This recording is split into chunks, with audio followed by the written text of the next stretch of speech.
Wow. Dude, this is gonna be a This is gonna be a whole mess. the keys to the asylum have been handed over to the crazies. To the crazies. Yeah, We don't even need these things. We can pretend like we're wearing Hey, them. but let's be honest here. While we're starting out the podcast, this is about the smoothest technologically it's gone in months. Yeah, you're actually not far off. Yeah. Just Just I don't saying. know what. I wonder what's different.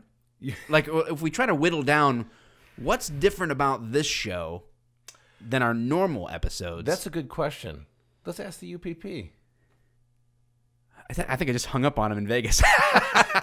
The did. UPP is out At the SHOT Show. gallivanting, He is. and I really feel like there should have been some live on location shots. And, But he didn't. But he didn't. Weirdly enough, two things with that. A, he Instagrammed a picture of him with the Undertaker, Yes. and somebody commented, "It's like, oh my god, I It thought looked that like you. was It does look like it could be you. And I was like, oh my gosh, in 10 years, that could be me. You know, It will I could be. have been that It ugly. will be you. Yes, but I mean, he's a beautifully ugly man. So that's but seems like a nice guy, I guess. I don't know. But the second thing was when you were talking to your son in Vegas. Mm-hmm. Why was he sitting on? He was on Wish the I would have bed. screenshot it. Yes, That could have he been the was thumbnail for this Like he was a episode. cheerleader. He was on his belly, like talking to you on the bed, like he was on the grass taking cheerleader shots. Yes. Are you Yes, please. are you imbibing? That was hilarious. It's just a word. And then you hung up on him. So, man, yeah, we, gosh, So much to guys, we're trying here. Yeah. We're trying, and there'll be video evidence of this somewhere. Maybe. Those that support me on Patreon, you know that I give you the full videos ASAP. So here's a video for you guys. So this is kind of what Mike and I were kind of talking about as we were very easily putting this whole ship together. Kind of about how we are going to start pushing our content or channeling some of the segments, right? And so, obviously we want people to know how amazing we are. Right. Do we have to talk about it, or do they naturally know? Well, I mean, I want people to understand the gift we are to society, exactly. but I want to do it humbly. That's the only way to do it. Mike. I don't want to brag about it. I know. So what's been new with you? It's been, almost 2 weeks for us. I feel like it's always been almost 2 weeks for us. Well, you know what? We actually, the last time we podcasted, that's a word. Look it up. Podcasted. Yep, it's science. We went our separate ways, wondering if maybe, just maybe, we were going to be able to push 2 out in 1 week, and then we weren't able to. You were very busy doing some things, and unfortunately, my brother, who's not doing well. So all you people who have been paying attention, my brother isn't doing great. He's in hospice now, but he's still freaking awesome. So I'm still trying to push through that. So we have not been able to go. We have been planning. got a couple of fans that really are pushing for the twice a week. I know, but I can't remember his username on Instagram. But we have ANTH and something R. Every day he's on the Instagram. It's like I thought there was supposed to be 2 this week. I know, and we want to get there. I just can't do it until my family situation is complete. So we've got to ultimately we got to figure out, are we like how do we deliver the goods more often, and how do we And how that's do we make exactly the what channel, we're how do we looking make the for. show grow? And honestly, guys, it's going to come down to us asking you to for 1 week just not be lazy. And tell And a just friend know about the show. let people know how amazing we know we are. I know. I think most people there's a temptation in their souls to keep us a secret because they don't want anybody else to have it. It's like we're finding a that precious that special gem. place. Yeah, we're like a you don't want it precious to be gift or crowded. gem. Special You find place. a good watering hole that is. We're the swimming hole that we don't want just people. Don't want people to know about it. But we gotta be heard. I'm a peacock. We gotta let me fly. There's other swim holes. Yeah. There's all kinds of holes. Yeah. I explore different holes all the time. So, Yeah. I mean, if you just limit yourself to one hole, what are you really doing with your life? Nothing. Yeah. You're missing out on other holes. Yeah. You'd never know what that hole's going to be like unless you try it. Do not be a hole misser. Don't be a hole misser. Is that a good episode title? Don't be a hole misser. So if you Utilize never, all the holes. maybe someone is going to turn this podcast on and they've never heard one of our podcasts, and you know, I guess how do we impress them right off the bat? We just have to be ourselves. Yeah, you're right. That's good enough. You're right. That's good enough. You know what? That's all. That's Wash it. my hands of this. Yep. So you apparently have a lot on the docket for us today, and I can't wait to get to it. I feel like I do, but I feel like our main one comes as I put on my action glasses. Yes. You see me struggling trying to set the tech man. stuff up. I need action glasses. Ladies and gents, if you have not seen Mike try to read anything lately, it's an absolute joy because I put on my glasses so that I can watch him harder try to read things that he can't see. My eyes hurt. And he'll like They're stop straining. and he'll be like, I just can't read it. I can't read it. Which is what everybody says. You go to the gym and you squat and your legs are sore.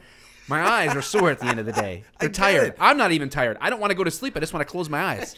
You just want to rest I your just eyes. want to rest a my moment. eyes. I gotta ice them. I got little like they're Tide Pod size. You put little icy hots on them. Yeah, Icy hot. little ice packs. Yep. I just close my eyes, set them on there. Is that how you do that? Your eyes look amazing. Well, they're getting tired today. That I know. So, what else have you been doing? You've been moving around lately. You've been shaking and moving, chucking and jiving. Dude, it's a challenge with the UPP having moved on to a full-time job. Now I've had to adapt and learn to edit more, adjust my content. I'm actually kind of going back a little bit old school in my head to sketch comedy. Did you see the one that I did today? The toxic masculinity cop? Yes, I did. I went old school. And so You did. now here's the benefit of listening to the podcast. Tell me what you think of this idea. Okay? Now I know that my accent is more Minnesota than Canadian. No, it sounds great. I haven't done it yet. Oh, that's right. But here's the deal. I can okay? already tell. Me, I picture, for some reason I picture a female in the other role.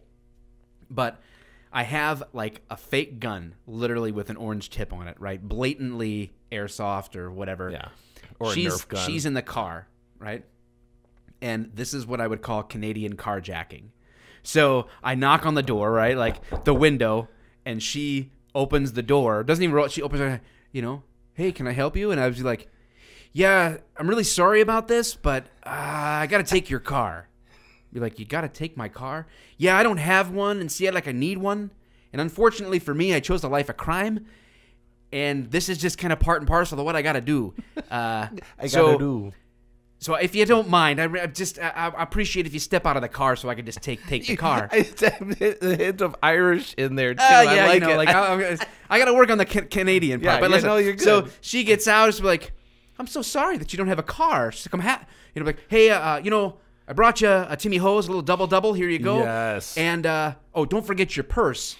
Man, you've really been really nice about this. I'm so sorry about taking your car. Honestly, this isn't even loaded. I wouldn't hurt you. It's and like the then bright she's yellow like, airsoft or she's like, oh, it's okay. Nerf. She's like, I can get another car. And you're like, don't fret. do you live this way? Because before I skip out of town, I could just drop you at your house. I don't want to leave you. I don't want to leave you stranded. Oh, you know what? Yeah, let's do that. And then it's like, it ends down the road like, oh Canada, like us singing the national anthem. I can see that working. And then it pans out. It's just, I'd call it Canadian carjacking. I like it. I think you should do it. I mean, wanna the whole do it. world knows about it now. Literally, the whole world. Even Joe Rogan knows about it now. He's a regular listener. I know. Yeah, I already know. We've been in communication. Like We've been fighting over who's going to have Kanye on the show. It's been pretty first. one-sided so far. Can you imagine but having Kanye in this room talking to us? Yeah, that'd be actually pretty fascinating, wouldn't it? It would Very be interesting. It would be mind-blowing. It would be mind-blowing because I don't listen to anything he puts out. I don't know anything that he puts out, so it would be an interesting conversation. Scoop did he because whoop? Poop did he scoop? Scooped that poop. Didn't Elijah play that for you a couple weeks ago? No. Are you serious? No, he didn't play it for me. That's one of his songs. Oh, that sounds... Yeah. Sounds like he's now, got a cat. Now I wish that I would have... There is a way. There's a way to plug in a phone or a computer into this somehow to where it's an audio source, so we could play clips of something we would have queued up or whatever. But I didn't do that. Don't get excited. See, I don't know how to do it. Is this the end of the UPP, man? I mean, like, do we even need this guy anymore? He's got no. We never needed him. The problem is we pitied him. Pitied a fool. Yeah, we brought him in. We took him in. We treated him as one of our own. But we don't need him. Watch this. None of this records. The whole thing is just a normal conversation between two dudes. Well, so let's discuss this. Maybe that's what we can do. Maybe if we have a guest that can be here, we're here. I like that. And then other times, we have our home set up. Yeah, I like it. We can get another print of General Mantis. We can keep one here. Yeah, but and one at your house. But I have a hard time. I can get another print anytime. I have a hard time not looking at your face. Well, that's why we would FaceTime. Well, this shit better be fucking 4K. Only the best for this show. Okay, good. So let's start with 8K. this, if that's okay. Is that a thing? Does that exist? Actually, it does. Your TV probably has 8K at home. It does not have 8K. It's 8K, isn't it? It looks pretty nice, though, doesn't it? 69 inches of 8K. 69. Oh, you were telling me about something else. Well, not your TV. Never mind. That's not my TV. Never mind. Yeah. We're definitely talking about something else. Whew. It's a good price on that, though. Anyway. You know what? I would actually like to have this officer on the show. Now, which one? So this one. Okay. This is an article from officer.com. Okay. It's titled "An Open Letter from a Millennial Officer." Now, am I going to like the millennial officer or am I going to hate the millennial officer? You know what? I actually kind of want to go through this thing and we'll figure this out. I think you'll like and hate everybody. Like you always like I always do. Like I always do. From a millennial officer to the old guard, this is an interesting piece that adequately expresses how the younger generation views the profession of law enforcement and its level of appeal. Dear Generation X, that's us, or older police officers, I was forwarded an article this past year about a police chief in a major unnamed city ripping millennial officers. Now, right off the bat, this millennial really likes using quotation marks, but well, that's a millennial thing to do. But right? I'm not going to poop on this officer for that. Okay. I just did, but I'm not trying. But that's I'm not going to keep. You're not going to keep doing it. It's not proper to do. Ripping millennial officers and blaming them for department's hiring crisis. For their department's hiring crisis. Now, first off, so the premise I think is already screwed up here, right? Mm-hmm. So I don't know who this police chief is from this unnamed city, but to blame a millennial for a hiring crisis is not. You're not putting much thought into why. Why would you blame the millennials? Because you can't hire people. Yeah, blame anything else but the person that's interviewing for the job. Blame yourself. Yeah. So, and I'm not sure if for some reason, because as we start getting into this, are they? Because we didn't keep in mind. I didn't read this police chief's letter to millennials or whatever. Yeah. I'm only going by what this article said and what this scathing response. Notice how I can sensationalize this. This scathing response. The scathing response. So what we have here is what appears to be just a police chief in a major unnamed city ripping millennial officers, blaming them for their department's hiring crisis. Now, I'm not sure exactly what that entails. First of all, none of that seems right to me. On his face, like you can't blame somebody who isn't on the job. They're So I'm not sure how far that goes. So it says officers sent this article to me to incite me to incite.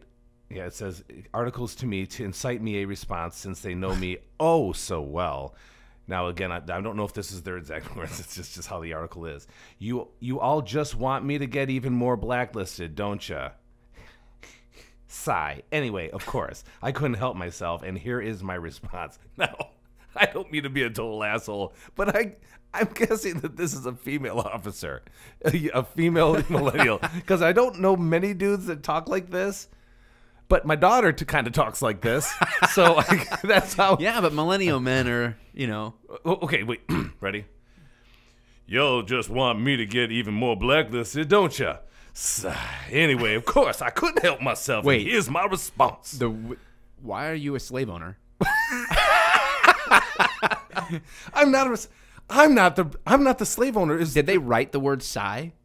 Yes, they did. Really? Yes, they did. And this is published? Yes. But that's why we're going to get into this, Mike. Uh-huh. I think this is important.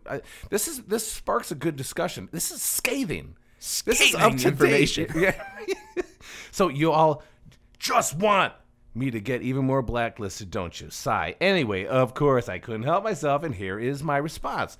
We so-called obnoxious millennials have some things to say about the older generation ex-officers as well. This is the point of this open letter.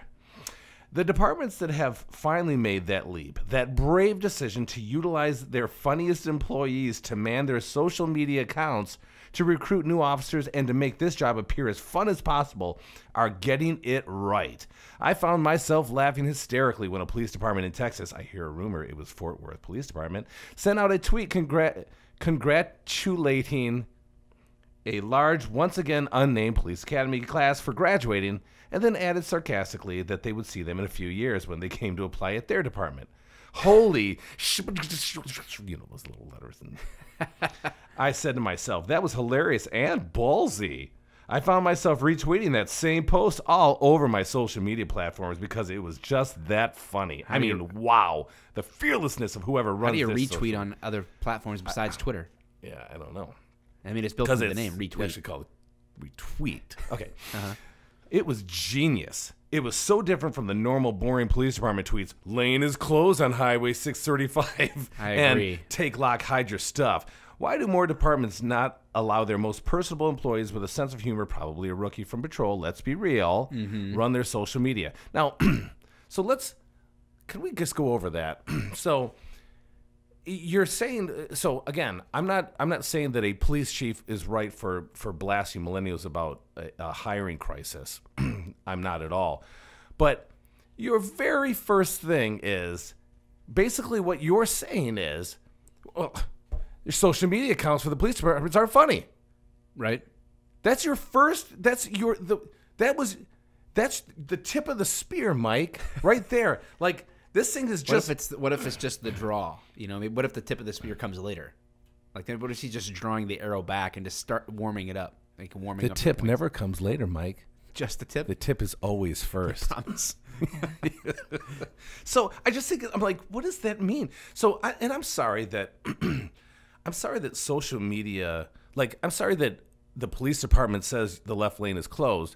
That's kind of their job, though, is to try to inform the public. Now, I'm not saying you can't put something giggle-worth every once in a while if you want to be dumb about it. But whatever. It's giggly. I get it. Sounds like a cat name, Mr. Gigglesworth. It was just that funny. Wow. And when he gets angry, people die. People die. I just watched that the other day. It's a great movie. So you can do both. But why is this the tip of the spear here for this person? So what you're doing right now, and this is what grinds my gears, is you're talking to the Gen X how boring we are, yet you're calling police work, like, you're saying that we should be more socially active on Facebook and stuff like that. Well, that's not the police department's real job. Our department is to be informative regarding, things like crime and, lane closures. Again, that's stuff that could be important. Hey, sorry, there's a big accident here. Giggle, giggle, giggle. Do you get your traffic information from police social media? I don't get anything from it because I don't like it anyway. You don't like social media at all? No, I don't like police department social media. Oh, see, I think we differ here. I think that they should. I agree with the millennial. Okay.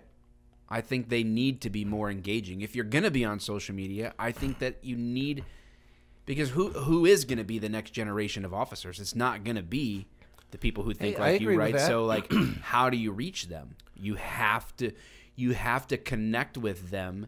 I think that you're right that we have to communicate that our primary job is actually to do a job. Our primary job as a police department is not to be social media influencers, but we need to take a step back and go, how do we use social media as a department? I think it should be funny. I think it should be a little bit more lighthearted. There should be serious stuff, but there should be fun type stuff too. I think we should just be real. I have no problem with that. Like I said, you can do both. But if this is the tip of the spear here for your argument against Gen X in police work, then I think you don't quite get police work, because it's not the same thing. So let's move on to the next part. Another social media point, of course. Why wouldn't it be? Please tell me why you choose to destroy some of the only fun and entertainment we still have in this job anymore. Online humor and individuality. This Big Brother in 1984 style of leadership, your extreme focus and sometimes damn near harassment of our personal social media pages. Some of them even literally stalking our private Facebook pages is depressing. Yes, we understand the things that we can and can't post on social media outlets due to our jobs. But you must stop stifling your creative new generation officers. Leave our memes alone. Said in the voice of Chris Crocker, you young ones will know exactly what I'm talking about. Leave Brittany alone. Please try to find a portion in your heart to be proud of your social media cops and encourage them to continue reaching the world in only a way so this millennials can. Again, I'm kind of like, I see what you're saying, but I think it's got to be tempered, right? I hear like when I go to like a police academy and talk, or I'll go somewhere and. But we're talking about personal social media. Yeah, a lot of them say like, "How do I do what you do?" I can't, or they'll say something like, "I can't wait to become a cop so that I can do some of the stuff that you're doing online." And I always tell them like, no. It doesn't work like that at all. You need to become a cop so that you can do the job. And then at some point, this is one of my biggest arguments for this. If social media is an outlet, once you know and understand that job, like then maybe think about how you can use social media. But you really need to know the job first. Now, I also agree though that there is like a little bit of Gestapo admin when it comes to social media. Like there's police departments around here. You couldn't take a picture with Ben before you go to work in your uniform if you worked for that department and post it on your Facebook. Yeah. You could be like, "Oh, hey, Dad's going to work." You couldn't be in the uniform. That's a violation of the social media policy. Yeah. That kind of stuff is just absolutely ridiculous. So I think that it has to be tempered and there has to be trust, but the same trust they extend to you when you're off duty going out with friends to a bar or to a ball game or wherever you're doing, that has to be extended into that virtual world without extra policing of it. Well, I think that the whole taking a picture with your son before you go out or whatever isn't the same thing that this person's talking about. However, I don't know. I don't know what this person has to go through. I know it feels nice, doesn't it? I don't know what this person has to go through from their own department regarding their policies, all that. I can say, I agree with you. There are some, if that's the case, yeah, it seems a little bit harsh. But on the other hand, this job is not like other jobs. Right. You can't just do whatever you want. So the idea I do what I want. Yeah. Well, that's the problem, right? Is you and I are smart enough to know. We do a podcast. My job right now, it takes precedence over a podcast. Not really, guys. I love this podcast so much. But if you think about it, my livelihood means that whatever I say, it has to be articulated, it has to be thought out. I can't just say whatever I want. And it almost seems, and maybe I'm wrong, because I would like to have this guy or girl on. Thank you for not assuming. Yes, exactly. To see what they mean by this, because they're talking about Big Brother, 1984, and all this stuff. That's extreme. It's extreme, and I know that our department has absolutely had some issues with people's social media, But I can assure you this, 100%, it was for good cause. 100%. Without a doubt. Yeah. Well, the thing is, good cause. This is where police admin pisses me off too, because they're passive aggressive with this stuff, and rather than deal with that person's problem, they come up with a blanket policy that comes out in an email, and they don't actually confront the problem. This was like, we lost our drunk detail like years ago, like when we would work from like 7 p.m. to 3 a.m. There was 2 4-hour blocks, and you would go out and try to get drunks, off the road. Right. Great. Okay. 2 thumbs up. Over time, help guys out, blah, blah, blah. And it was good for the community. Community liked it. City liked it. Everybody loved it. Till one guy goes out and does nothing over and over and over again. Right. And so rather than say to that guy, yeah, you can't do that. Right. You're not doing this anymore. They just say, everybody, we're canceling the detail.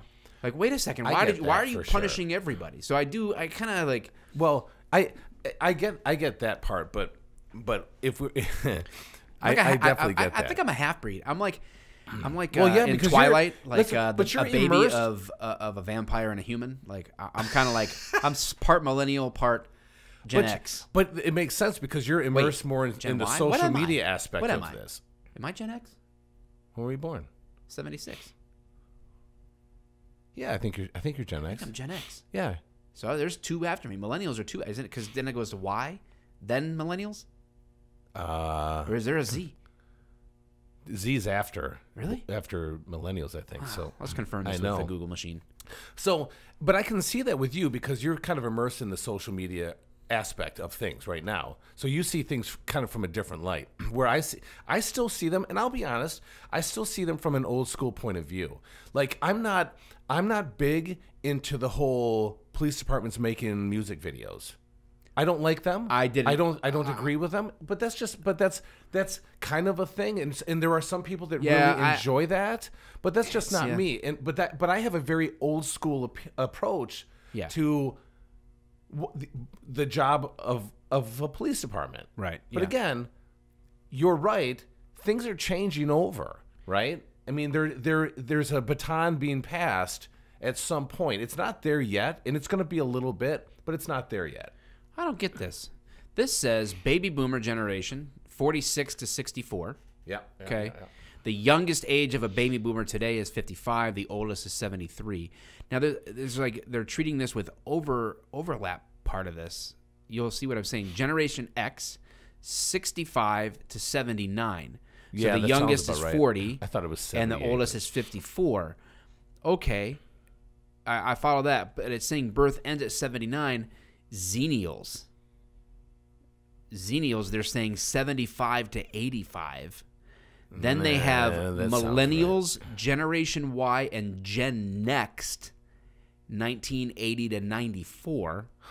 What? Then iGen or Gen Z is 95 to 2012, and then Gen Alpha is what they're saying 2013 through 2025 is going to be. I think it's I don't know. I think, but it says see our new article, Millennials, the mystery generation. Oh. I don't know. They're a mystery. So let's go on to the next one. Change the culture. You want to blame the young officers for consistently low hiring numbers, which again I don't agree with. I think this officer is right. You can't. First of all, if that's the case, it doesn't. The basis is wrong for this. You can't blame young officers for consistently low hiring numbers. Blame your department. I get that. Blame must be placed somewhere these days when the retention of officers at your department is at an all-time low. But please take a look at the culture at your department first. Command staff and older this is where I'm having a problem. Command staff and older generation officers, please don't perpetuate the toxic culture in this job. The same unending toxicity continues on. She lost me. He lost me. When it is taught to younger officers. Stop it. Who are learning so much enough. from you. I hate her. We're getting through this. We're getting through this. Command staff and older generation officers, please don't perpetuate the toxic. I had to read it again. The word toxic is like the word in this Nazi, job. dude. The same unending toxicity continues on when it is taught to younger officers who are learning so much from you. I don't claim to know everything, but what I do notice every day is the increase in suicides and depression in policing. Two completely exclude, not even the same thing. Yeah. There is something wrong here. I know change is tough, especially when, and as if whatever this change is going to change that. Right. I know change is tough, especially when your generation is close to aging out of this career to move on to retirement. But why would you not at least try to change the culture of this job, grow with the new generation? Or how about this? Try to be more positive and teach young officers how to be a true brother and sister in blue and support others making their way instead of gossiping and tearing other officers down to get ahead. Be the example of making this job worth surviving. Now, there is so much in here that I want to address. I want to have this officer on so bad because Who is it?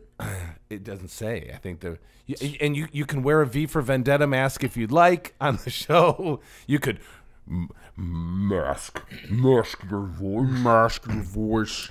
So it says right, here. Let's while we're recording the show, there. Yeah. Let us let's get on an Instagram story. That's where we stand our best shot. Yeah. Okay. Whatever officer wrote. What is the name of the article? This is from officer.com, an open letter from a millennial officer.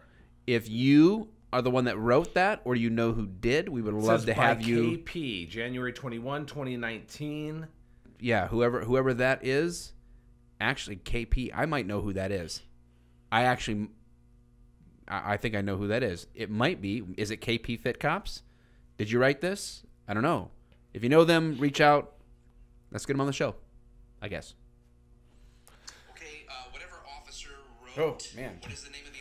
So, you want to blame the officer. So, we get through that. So, these days, when the retention of officers at your department is an all-time low. Now, there's nowhere else to look at for low retention except for pay and benefits, right? Mm-hmm. So, it could be an administrative thing, meaning there could be a disagreement between the officer and how the police department runs, but generally low retention is due to pay and benefits. That's just what happens, right? That's kind of the natural. So I don't really agree with all that. And then they go right to the increase in suicides and depression in policing. Now, I don't know how this officer plans on changing that. But I don't think that has anything to do with hiring. Yeah. So, and I'm not exactly sure what unending toxicity they're talking about with the toxic culture. My guess, if I had to guess, is that they kind of follow that up at the end with the gossiping and tearing other officers down. Oh. But keep in mind, that's definitely her. Okay. So I know who that is. Okay. So I'd like to have her. I'd like to know how. I mean, do we know how much time or experience she has on the job? Yeah, I think it's like an 8 to 10. Okay, area. I would love to. And she's in the metro. She's in the DC area. Okay, so I think I'm maybe I could be wrong about that. Yeah, because I would like to get her or his. Well, I think she because we don't know. We don't know. I think she identifies. We don't know if she wrote this. When you said KP, it clicked you. Jogged my my mind. So again, I don't know a lot of. It sounds like there's some inside, like there's some internal resentment that happens, and I don't know what's causing that. I can only see and kind of decipher from what's being put on paper. You know, so we're talking about an increase in suicides, depression, policing. I don't know if that's necessarily from the administrative portion of this job. Yeah. I know that administration can make things very good or very bad for an individual that's working. Seems to me that the administration is going to have nothing to do with the hiring. As far as, because let's be honest, you don't really know what the culture of a police department is like till you're in it. Right. Unless I know you like I know you, and you're like, listen, I work here. You do not want to work here. Then I'm getting a sense ahead of time that this is bad. So then in that sense, administration might be having an impact on people coming in. But true. But even then, policing turns over all the time. Yeah. So administration turns over. People always leave for a different environment or different like officers change over all the time. Yeah. I would say that more people leaving is an issue of that particular admin. If a lot of people aren't willing to stick it out because they don't like the environment they create, then maybe. Yeah, like I said, there's a small possibility. There's a possibility that a small percentage would have a low turn, like they would leave because of administration. Generally, what I see from newer officers, brand new, not 8 to 10 years, obviously, but new officers is, look, I can't. We had one just quit recently because they said, I can't multitask like this. I can't do this. And that's fine. It is what it is. Yeah. That's not administration. That's not threats of suicide. That's not depression. That's not I would anything say else there but an internal issue with yourself that says, I can't do the job. Or, you know what? I had no idea it was going to be like this. Yeah. That would cause people to quit. And it certainly does. We've lost a lot of people like that. Yeah. And there's nothing. That's fine. I'm not crapping on that. There's absolutely no shame in saying that this is not the job for you. There are certain jobs that are just not for Dave. So, okay, I can fully tell you that, you know. So, but that underwear modeling, for example, you tried that. Well, yeah, sure, in the early '80s. Yes. Why wouldn't I? Yeah, was everybody DoorDash was model. doing it then. Or you were like laid on a pile of Garbage Pail Kids. Calvin Klein. The cards. Yeah. You remember showed that? off your collection. You remember that one, huh? Of course I do. I still got the poster on my wall. Right next to Cheryl Teague's. Oh God, yes. So again, grow with a new generation. I don't know what that means, right? And try to be positive. Teach young officers. Now, I have some working day shift. I'm starting to warm up to a lot of the newer officers that have less than 3 years. On midnights, you don't get to see a lot of that, and but on day shift, I'm starting to see that more. I'm not saying I don't like people. There's a lot of good people on this job, and there's some old souls, young people that are just old souls. It's like they were made for the job. Yeah. But what I also have noticed is that when you try to help, and again, this isn't everybody. I'm not saying this is everybody, but when I first started on the job 20 years ago, when I was told to do something, I did it, right? And it wasn't because they wanted to boss me around. It was because they wanted me to live longer. They wanted to live longer. That's how it was. So when they gave me advice, it was more so how I don't get screwed, I don't get hurt, I don't screw or hurt anybody else, and I get home safely. Yeah. When I do that for certain people in the police department now with millennials, they will give me an attitude back. So you're like, okay, well, forget it then. And the problem is, and this is my fault, is that I find myself saying, well, screw it all then. Unless I actually know the individual, once I get to know somebody, I feel like I can speak more into their lives than seeing somebody screw up on the street and go, hey, dude, that wasn't smart, and then have them give me an attitude. Yeah. And that never, ever fucking happened when I was starting. Because even though I was in the military, in the infantry, I still came on the streets of Detroit. Well, I walked onto the street. And maybe I did. But I didn't think that I knew everything. Yeah. So that's a huge problem. So when somebody talks about that, how to teach younger officers, yes, once I get to know you, I feel like I'd be able to speak. But by then it's almost too late. You gathered a lot of habits and that kind of stuff.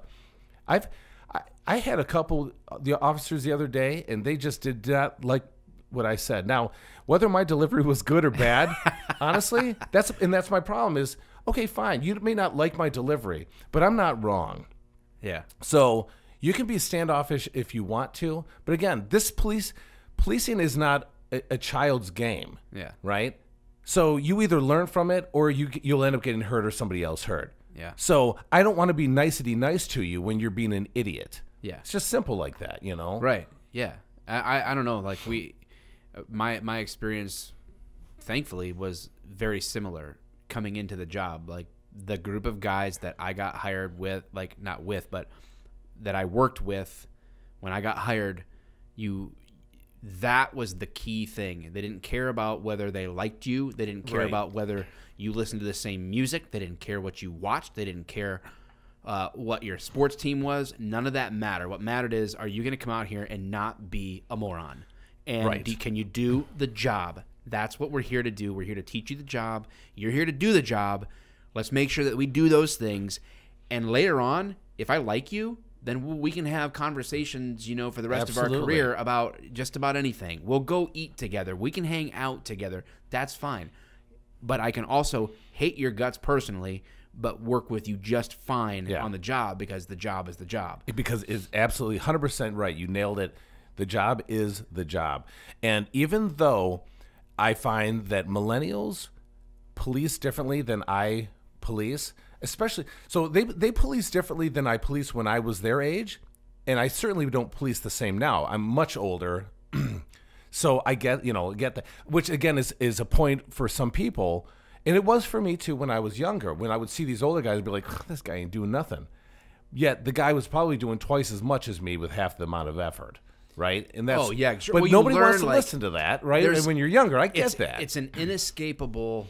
I mean, you get the rare people that seem to be, like you said, like they're an old soul. They seem to be born for the job. Like there's something. It's super natural for them. Like they take to it so well. But there's an inescapable development, I think, that happens where I can carry myself so differently into a situation right now, and the people that are in that scenario that call the police or that are present where we are, there's a ton of nonverbal communication happening to that dynamic, and they can tell who the new person is, who the salty veteran is, and I don't need to say, like, I can do twice as much with half the effort. Right. I fight less now. I run less now. Right? I drive slower now. There's all sorts of things that I do now being just as effective. Yeah. Which you learn to work a lot smarter than you work harder. Right. Absolutely. And again, I know that when I was younger, I worked very, very hard at policing. I don't think, and with again a few exceptions, not just the ones who are again the air quotes. See, I can use those too. Old souls for the job, but I wanted to be a police officer. Yeah, I had always wanted to be a police officer. When my brother and I played cops and robbers, I was always the cop. Robber. Wait, what? The cop. Yeah, but I always was. Yeah, and so I always wanted to police, always.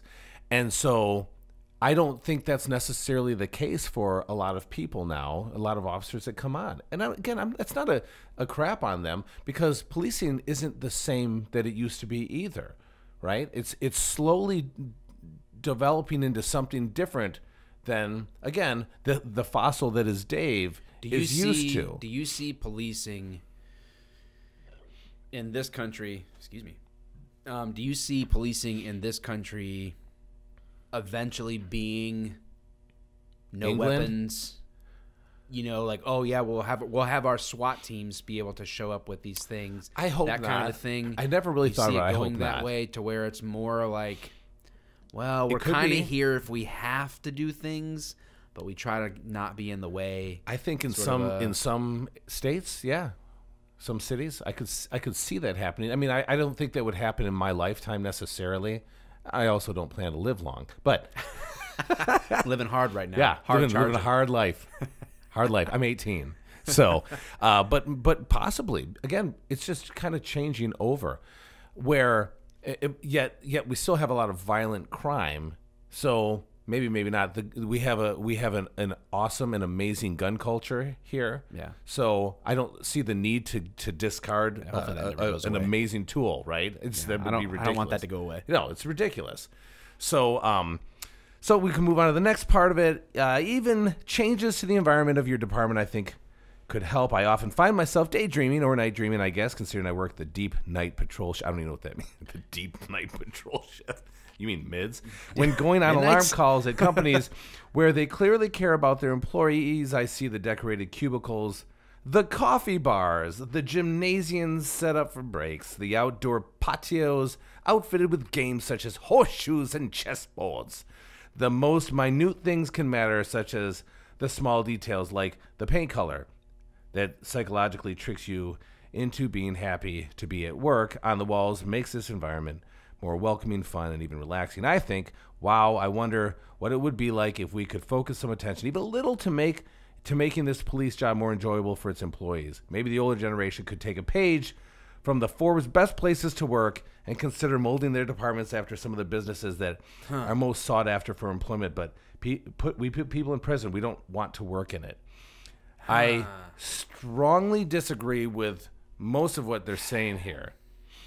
Because yeah, what are you going to do? Put a slide like Google or something like that? Yeah, and that's the problem, right? You feel better if you go for a quick slide down the. Yeah, I work a 10-hour shift. I can't play ping pong. I'm not coming to the station to play ping pong. I don't know what that means. I think what she's describing is firefighting. Oh my God, it is. If we could just be more like, well, there's another video idea. I've had this before. Like if police officers worked like firefighters, yeah, yes. And then I'm like in a recliner doing a laser, on the side of the road, and but it's true. So I don't. What kind of environment are we looking at here? I don't feel like this. So here again, man, I think I understand what she's saying. So I would say this: like, how cool would it be if you walk into work and you do have a nice environment where, there's a TV there with the news on. You can get good coffee here at work. The environment is cool to take your breaks and lunch in. Okay, but at the end of the day, I'm out on patrol. Yeah, you don't get a 2-hour. You don't get an hour nap break. You have to be out there. So I don't quite grasp that concept. To me, my favorite times on the job are always associated nothing to do with the facilities at all. It's everything to do with the guys that I was working with at the time. Exactly. If you get a good shift, and out of 10 years, I could probably point to like maybe 2 or 3 6-month periods where from lieutenant to the lowest guy, it was like firing on all cylinders. Yeah. Everybody sort of like had their place, their strengths. You knew how everybody worked. Work got done. People laughed. We had a great time. But it was because of the people and totally our intentionality to have a culture like that. Yeah. And sometimes you just don't. You just don't get along with the same people on your shift. And having a slide or arcade games in the roll call isn't going to change that. No, if anything, that's going to I don't know if that's what she means, but I'm saying like, again, that's why I would like to when talk to she's making her. the description, it sounds like she's describing like Google, where you can like take a break on a beanbag and whatever else. Like, I don't know that beanbag chairs and roll call are going to really change.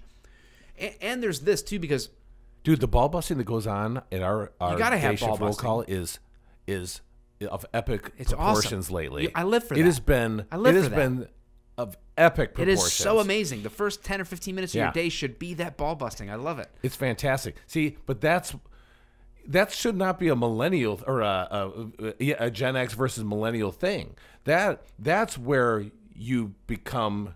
That's where you get to start knowing people like new millennial officers. Well, I guess what we're both probably saying similar. The same thing is like police culture.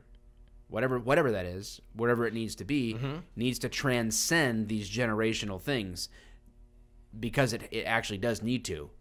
Because there are people from different generations. So, but we have to retain I feel like there is a police culture. I don't think it's toxic. No, I wouldn't. I wouldn't have gone that far. But no, that sounds like calling people Nazis. Yeah. That's just too. I don't think the word does. It's I know too much, it loses. But, a lot of its oomph. But you kind of want to protect that. You want to have a sense of identity and pride in the job that makes it unique from everything else. And we can't. I don't think we should lose that. Well, I can tell you again from going to day shift and being able to, and being awake and being able to participate in roll call and just kind of enjoy those like busting balls, making fun of new guys, busting and that balls. Kind of stuff. You know what I'm saying? And then when that first busting new guy balls. busts something back at you, and it's a good zinger. And you you're like, take that shit. You take it real good because you have to. You'd be like, because it's good. All right, that's what you needed, and that's what they needed. Yeah, absolutely. That to me is how you bridge that gap. Because I'm not doing it any other way. Because I'll be honest with you, it doesn't matter if you have 1,000 years experience. I like answering runs with my work wife, and maybe 1 or 2 other people. Of course, Craig. I love you, Craig. I love you, Craig. So it doesn't matter if you don't have any time on the job. That's who I prefer to answer runs with. You know why? Because we think the same, and I like going home at night. Yeah, absolutely. So absolutely, if I get dispatched with another person, I rode with a newer officer the other day. Oh, not that long ago. I was asked, and I said I will do it, and we had a great time. Yeah, that's right, James. About my best friend. Yeah, we had a great time. Did you guys have an ice cream cone? Do you share a cone? We didn't. I had an ice cream cone this morning. Did you really? At roll call. they had ice cream sandwiches. That's amazing. Yeah, that was not toxic to me. That was great. When's the last last time she's talking about? When's the last time you had an ice cream sandwich? It's been a while. I know. They're so good. It was so good. I love the chocolate that sticks to your fingers at the end, and you got to lick it off. That's good. It was perfect. Somebody got to use your now tooth. that's better than an Oreo. You're damn right it is. That was pretty we awesome. We agree on a snack. Yes, we do. It was delicious. And you know what's better than an ice cream sandwich? A Klondike bar. What? And sex. A Klondike bar during sex. On a 69-inch TV. Wait, what? It was our lieutenant's 50th birthday today. And a couple of the officers brought in ice cream sandwiches. Had ice cream sandwiches in the morning and pizza and cake. That's amazing. For lunch. It was great. I'm telling you that. I don't care about a fucking slide. You give me those beanbag chairs. You give me those people every day, and I will be a happy guy for the rest of my life, my career. It's like you said, when you work for good people, it shows. It makes a big difference. You love going into work, or at least don't mind it anymore. You know what I mean? Yeah, absolutely. So it changes everything. So anyway, okay. So then the last one, kind of the last one, is the tattooed officers. Yep, it's true. A lot of new generation officers are tattooed AF. Young officers will get this acronym. It's okay. Take a deep breath. It doesn't make us bad people. Let's be real. It actually Who doesn't make get us that acronym? I know. The normal ones in our generation kind of makes the older generation that are judging us for our tattoos the abnormal ones. Make the change to your policies regarding tattoos with the current times and boost your recruiting instantly. Let's use Rowlett. Police Department in Texas is an example. They hired tattooed officers there with no issue, including hand tattoos. It obviously helps that the current chief of Rowlett is super cool, down to earth, and tatted up as well. Yeah, we hired a new guy with the MS-13 on his face too. Oh, good Lord. Pretty we inclusive. also can't forget. He's nice. Oh, Michigan State Police? Yeah. Post 13? Yeah. Yeah. What if he's like, there's like some shitty P tattooed right next to the MS? MS-13. No, it's MSP3. MSP3. I love the third district. Damn it. I gotta get this fixed. This crappy ass tattoo. Dave, get your laser. We gotta fix this. Can you imagine? Talking about their military and people. Now, as far as the tattoo policy, we had a. You can show yours, right? Yes, I can show mine. This is where I can relate to certain things. Why? Yes, I understand certain aspects of. So a majority of individuals between freaking 20 and 40 or something have a tattoo. Like 70% have at least one tattoo or something like that. Yeah. It's I've seen a lot of good candidates passed over because they had a tattoos. tattoo, not even one that would have been visible. right. And But they have this policy. right. No tattoo. We were grandfathered in. They made one guy hated fucking tattoos. Hated them. When I hired in, they didn't know I had my tattoos because I was wearing a long sleeve shirt and a tie. That's what you do, you wear a suit and stuff. Hello. Yeah, hey, good day to you. Hey, I'm Officer Dave. How are you? This is the UPP. This is Mike, I the can cop. assure you my social media is on lockdown. It's on complete lockdown. In fact, I don't even have MySpace anymore. I gave it up for the job. The MySpace. So afterwards, this guy, and this wasn't even the guy who instituted this tattoo policy, but he's like, hey, if I'd have known that he had these tattoos, we never fucking would have hired him, blah, blah, blah. First of all, go fuck yourself. Because he says this like 5 years after I'm on the job. And this is the same guy with big old fucking lumps on his arm. Like he's got these fatty tumors on his arm. Okay, freak. You're the freak, not me. Fucking loser. You fucking loser. Probably got the fucking little fucking horns on your fucking forehead too, you fucking loser. We found out what grinds your gears. There's a couple things that grind my gears. But my thing is, so then they do away, they have this, they all of a sudden come out, some assholes like, oh, I don't like tattoos. Let's make a policy. I don't know. Maybe the guy wasn't an asshole. Why? I don't remember who it was, but it doesn't matter. So they made a tattoo policy. So I was grandfathered in. What do they have going on in their lives that they need to like? Well, I don't know. You know what? It's kind of a slow day. Let's make a new policy. Well, here's the dealio on that. So any new hire had to hide theirs under the arm things and all that stuff. The sleeves. And this guy, one guy in particular, had a sleeve on his arm, and he wore that stupid. It looked like his granny's hose. Leg hose. It's more distracting than the tattoos itself. Dude, it looked like it was. It looked. It looked like. What did Robin Williams play? Fucking the old lady. Euphigenia Doubtfire, dear. Yeah, it looked like Mrs. Doubtfire's leg. Like it was all wrinkly. His thing. I'm like, dude, you look like an idiot. So they ended up doing away with it. So our we get a new chief and all of a sudden it's been updated and they got rid of it. And I think that's a smart move. So I've never had a complaint ever with my tattoos. Okay. Yeah. As a matter of fact, and maybe we've even talked about this before. I've had older people older than me, believe it or not, they're still alive.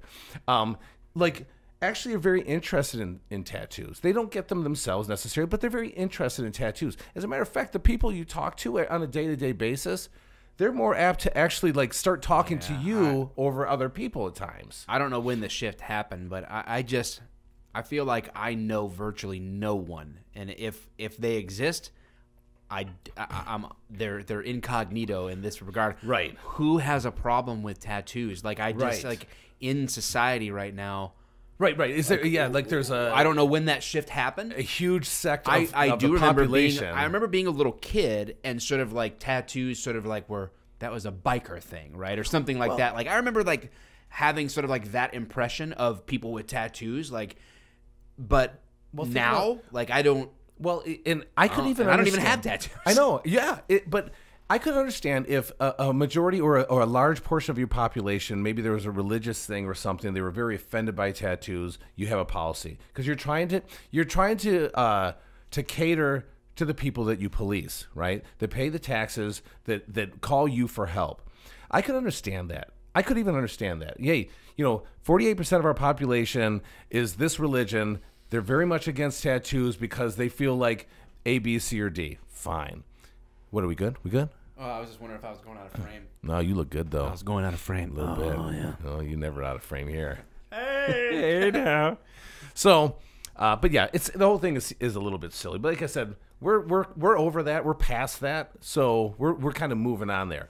So it says here, with all this said, I truly hope we can keep the changes coming and stay up to date with the current generation of our police officers. Hey, before you know it, Generation X, you'll have all the annoying millennials applying at your department to work the weekends and holidays before you know it. I know manpower is one of the biggest complaints at every department, and who wouldn't want a little more seniority and a little less time taking so many reports?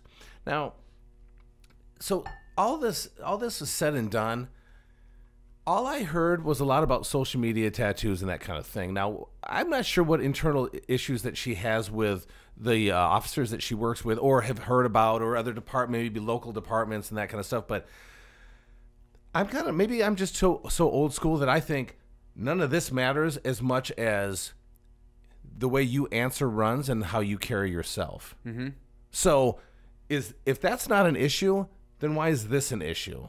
Is he or she? It's a she. Well, again, we don't know who wrote this. We just know. I think I just looked it up on officer.com, and if it's KP, her bio is literally right there. I'm just saying. I'm not going to presume anybody's gender. Okay. That's safe. It's good for the show. Good looking out.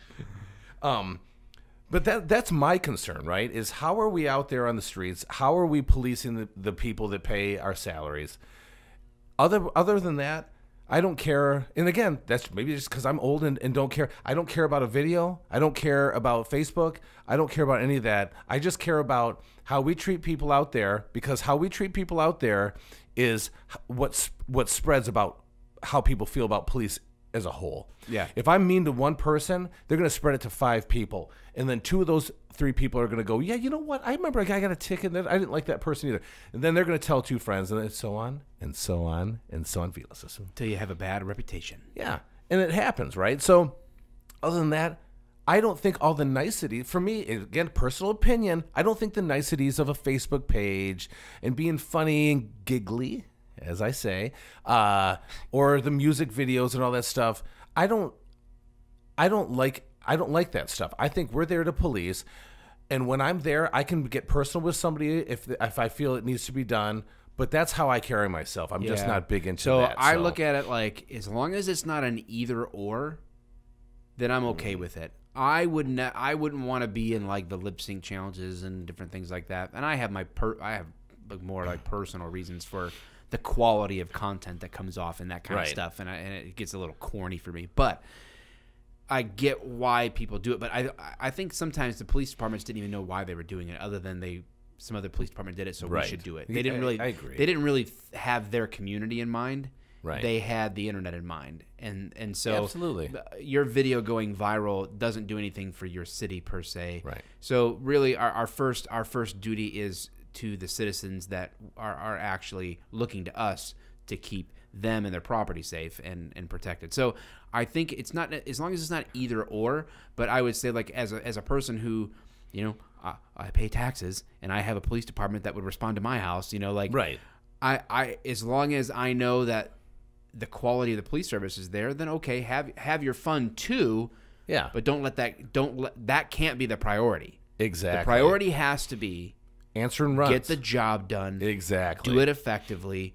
Don't be slacking on work. And if after the work is done, you know, there's opportunities to sort of like do that social media connection. And that's why there's departments like, I know Troy, Shelby Township is real good with this. They've allocated officers, like particularly like a school resource officer, and then another, like they have officers assigned to really be handling social media so that they're not distracted. They're not trying to double duty, right? Like they're not trying to actually go out and answer runs and all that stuff and manage social media at the same time. So I think they're setting a good example for a positive vibe. People, and more than just there's an accident on 75 and Beaver Road, which again I still think is very important. Yeah, but you don't have to have it all. I get that. So I guess when I look at this whole thing is, we came after baby boomers in the workforce. So there are still a couple baby boomers still around. Look at that. Jeez, oh Pete. I guess to the gun show. That? Yeah. I guarantee that baby boomers thought we were morons. The difference is, back in my day. Well, yeah, right. You don't want to fall prey to also just like that. But that there's cyclical the difference. The difference cliche. is that the ability to push out grievances or anything else wasn't there for them like it is for us, which is why I believe that millennials are getting toasted the way that they are. They're different than us, but we were different from baby boomers. They thought we were morons, and we were. We dressed, believe this or not, millennials, we dressed even dumber than you. We listened to shittier music, and we did dumber things, although we didn't eat fucking Tide Pods. No. Yeah, but do that. we did just as many dumb things. But I built ramps for my bike. Do sweet jumps. Do sweet-ass jumps. And I had to put my chain back on. But I fell down. But see, that's the difference, right? It's we were able to push out. We're able to push out these grievances now way more and faster. They get out faster, and then all of a sudden, people are like, "Yeah, there's the similarity." Yeah. I asked a question on Twitter the other day, like, have people always been legitimately this stupid, or is it just social media makes us so much more aware of it? Like we see it. I think like, social media makes people are people, aware. man. People have been morons for a long. There's always been stupid people. And there's no shortage of now they Gen just X have guys. A fast voice to put it out there. And that's my thing. And so, yes, millennials are very different than Generation X. Very different. I don't hate millennials. I even like my daughter. For the most part. But, you know, so I personally just don't think there's a problem. I think that bridge is getting is going away, or that gap is going away when we just keep interacting. We keep busting balls, and we just keep pushing through together because we all have the same job. Again, as an old guy, I did the same, or when I was younger, I did the same thing to the old guys. You know, I thought I knew better. Well, I never really thought I knew better, but there were times where I thought, oh, that guy's lazy, but I didn't understand or know. Right. But the difference was I did listen, and I did learn from them anyway. You know, so that's maybe again, there's certain differences, but all in all, I was way dumber than a millennial. Way dumber. Still are. Yeah, totally. So All did we right. finally solve this debate of millennials versus Gen X? Yeah. Or did you scratch the surface on this? So we just opened the door, man. Good. We just cracked the door on I'm this. glad. So when are we having him, her, Zer? Zer? They? I don't know. I'll reach out to KP and gauge the interest level. I'm very curious about what her boggle is. Her boggle? I'm curious about what her boggle is. Maybe I can she'll say tell. boggle. Maybe she'll tell us about her bugaboos. Yeah, she's got bugaboos. Obviously, she's got bugaboos. Oh, she's got bugaboos with the old police admin. That's Yeah. for sure. We'll hear about it. You ain't just We'll whistling get some. Dixie. We'll get her some air quotes and make her feel right at home, and Yes. pick her brain here maybe in the future about the Good call future with of that. policing. I don't know. Even though we talked think- about it. I actually think it would be a very good spirited discussion at some point, maybe because she has her own ideas of what Generation X is too, though, right? Yeah, maybe she could tell us what she thinks of us old guys. Oh, I already know what she thinks of us. Oh, don't assume. That's dangerous. I Makes assume. an ass out of you. No, and me. I assume not to assume. Oh, nice. Yeah. I see what you did there. Yeah. Well, I don't. Are we gonna record another episode after this one tonight? It's up to you, man. Well, it's not up to me. Good God, it's 10 o'clock. Yeah. It's 10 o'clock. yeah, What? yeah, it's 10. Holy crap! I don't know. We'll figure this out. I don't know Just if a you minute. guys enjoyed this or not, but if you stuck with us, well, thank you. We've been going an hour and 6 minutes. Is that all? I Is remember that my it? first podcast. My first podcast. Literally, it wasn't that long ago, actually, like a year and a half ago. It's my first one. Basically, it's still in its infancy. We're a fetus of podcasts. That's right. All right, well, guys, again, thank you very much, and go, I don't know, review on iTunes. I thought you were going to go fuck yourself. What? No, you can't say that. I'm You don't Ron get Burgundy. Go fuck yourself, San Diego. All right.